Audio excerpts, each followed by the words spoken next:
everyone, welcome back to another episode of Login Helps. In today's video, we're going to learn how to change a password for your ClickUp account. In order to do so, keep watching the video till the end without skipping, and don't forget to subscribe to our channel by hitting the subscribe button.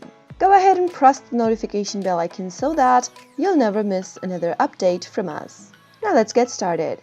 Start by clicking open a web browser and type in app.clickup.com. Now press the enter. Soon after you do that, you'll end up in the login page of ClickUp. Sign into your account if you're not yet by entering the credentials associated with your account. Start by typing your email and then type in your password for the account. Make sure to type in the correct password every time you log into your account. If you don't remember your password, then you can click on the Forgot Password link and follow the instructions so that you can change your password before logging into your account as well.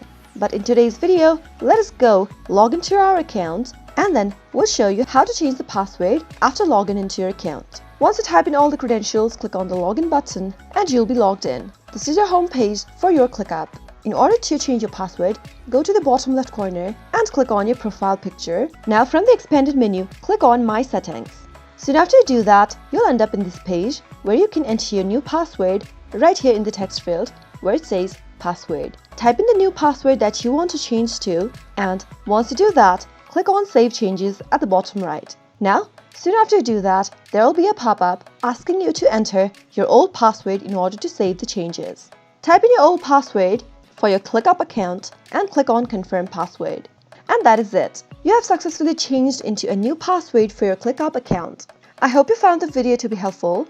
If you did, go ahead and give it a thumbs up. Feel free to comment down in the comment box if you have a question or a feedback for us. I'll be back soon with more contents like this. Goodbye till then.